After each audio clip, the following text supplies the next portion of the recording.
I'm now going to hand over to Helen Dewhurst, who's going to talk about virtual PPAs and physical PPAs. I'm not sure which one of the BGs I am, but I'm delighted to be here. And yes, my name's Helen Dewhurst. I'm a manager in the in EY's PPA advisory team, which sits within the M&A energy infrastructure team. And this is a picture of us looking very delighted in our offices. Yeah, we do a lot of this work we sort of handhold from the beginning to the end of the process and talk to companies about which one they want to choose, virtual, physical, structured contract.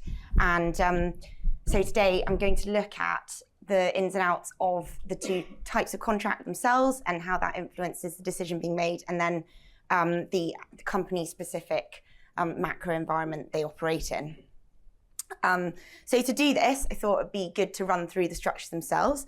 And I'm sorry if I'm teaching some people to suck eggs in this room, because I know it is one of the bread and butter conversations in the industry. But there are still some really misunderstood concepts, and the biggest one is the additionality point. So both contracts fully support a route to market that developers can take a contract to the banks to say this is bankable, we can now build a project.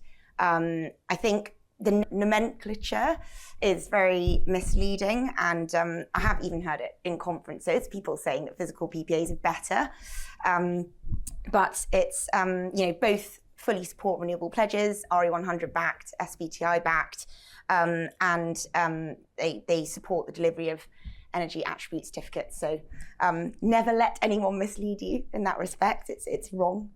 And they're both off-site contracts and have power flowing through to the grid. But then there are some key differences as well. And the first being fundamentally how the power is delivered. So the virtual PPA contract sits on top of the existing retail supply agreement, and it's financial, so they can, companies can continue usual power delivery. And then the physical contract is direct. Probably how it's got its name. It sort of involves the direct delivery of power through and it's sleeved into the existing supply contract. So in order to achieve this, the balancing and shaping have to be different. So that's dealt with differently. So in physical contract, this is shaped by the supplier, a separate party, and sometimes another party gets involved upstream to shape the volume as well. So there can be three contracts or four contracts. No, three contracts, usually two. Hopefully two. You really hope it's two. Gets very complicated with three. And in virtual contracts, there's no balancing responsibility. It's just the generator usually takes that on. So there's the risk is from the intermittency in the settlement against the settlement prices in the market. And the contract structure, this should be really contract arrangements, as just mentioned. There's two contracts for a virtual. One contract for a virtual PPA and two for a physical, because you have to have one with the retail supplier as well, and sometimes a shaper, so a third. And then the last is the accounting treatment, which brings us nicely onto the kind of advantages of physical PPAs. For virtual PPAs, it's dealt with as a more complex derivative financial instrument, but for physical PPAs, it is considered an executory contract. So this is straightforward, and usually CFOs and their departments get their head around this really easily. And if it's generally, if it's the first PPA they've signed, some companies might be a bit risk averse or don't want to take on the additional understanding of the accounting treatment for virtual. So they just want the straightforward. They don't want to deal with this extra financial instrument.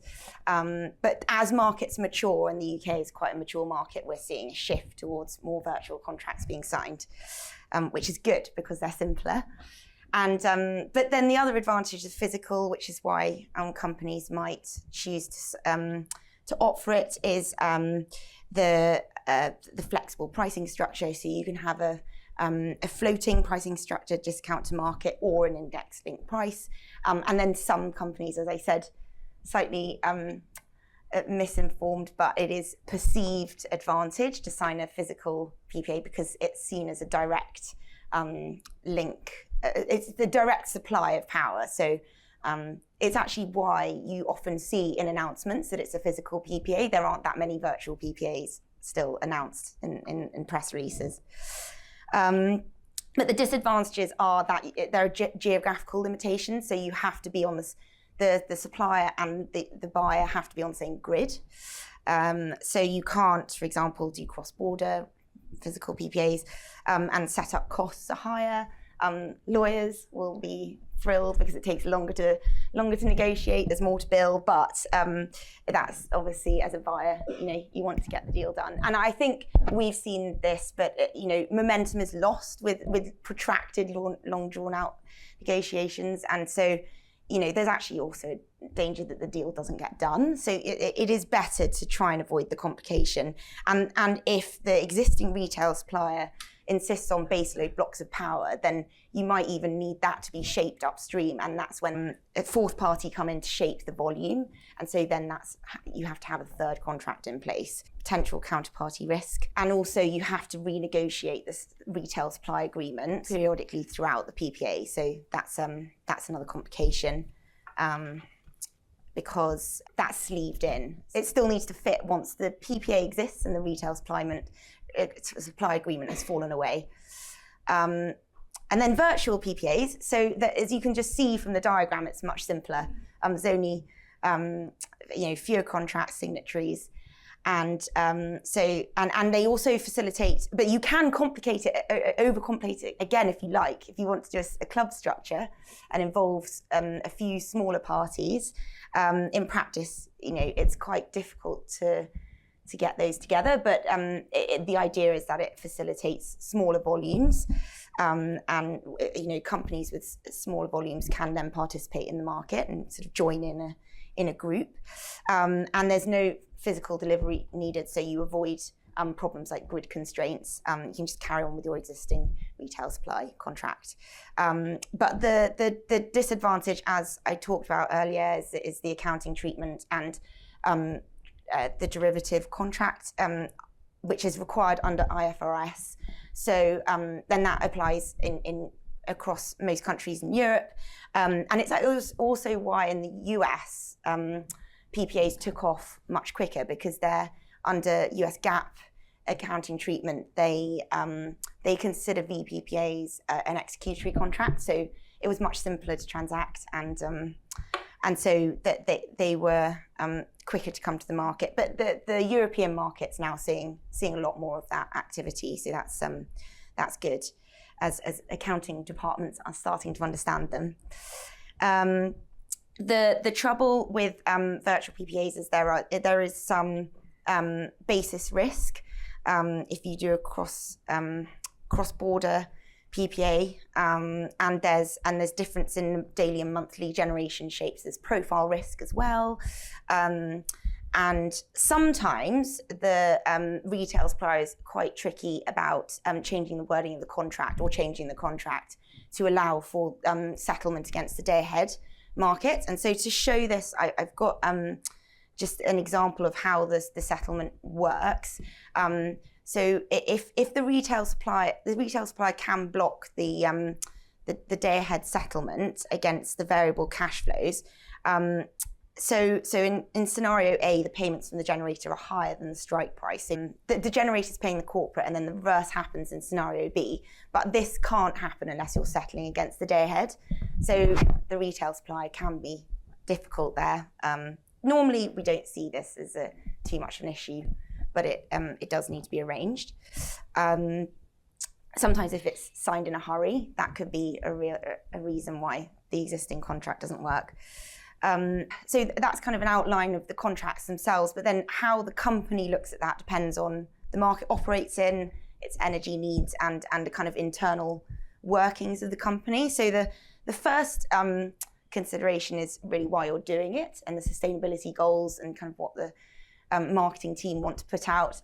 this is misconceived. So this is actually a bogus consideration, but I felt obliged to put it in.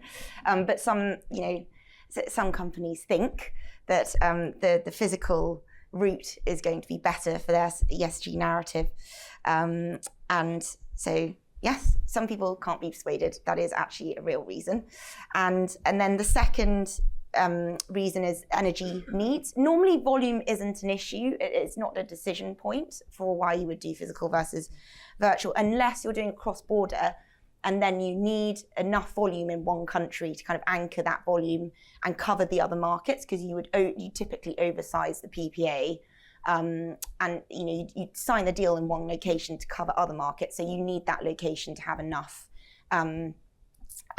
energy purchasing. So you need that anchor volume. That is a consideration for cross-border. And then the regulatory environment can influence it. You need to do what's legal in the market you operate in. So, for example, in the US, the virtual PPAs not only are simpler to account for, but you need to apply to the Federal Energy Regulation Commission to trade across the grids for physical PPA, and it's a hassle and it's too time consuming for companies, so it's easier to just go down the virtual route there. And then in terms of management, we've had this quite recently on, it's cropped up a lot on one of the deals we're currently doing, appetite for PPA management. There's a lot of concern about kind of, for smaller companies, what's this going to involve day to day for the next 10 years? What do we need to hire someone to manage it? Can we train up someone in our procurement team? And actually, some generators are starting to help with the accounting as part of the PPA package and the EMEA reporting.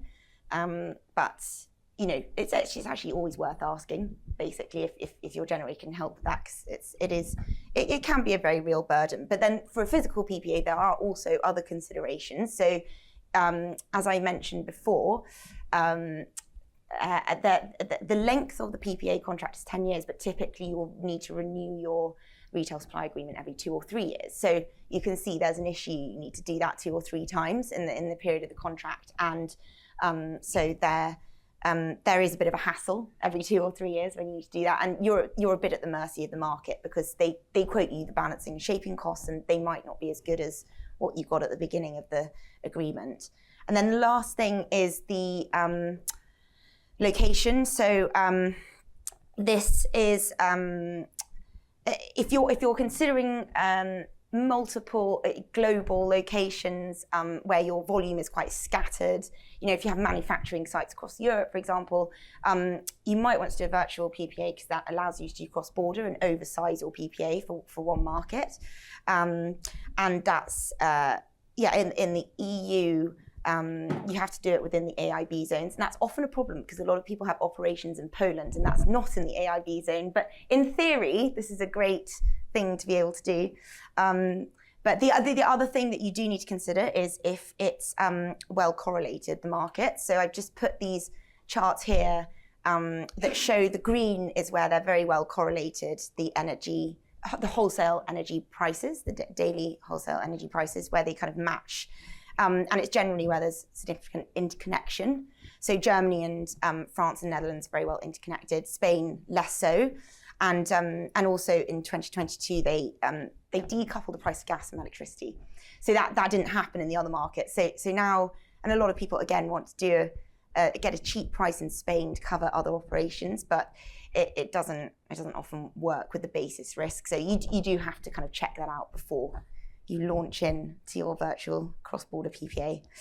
And that's a kind of whistle-stop tour, and we can deal with some more questions in the panel. But yes, thank you very much for listening.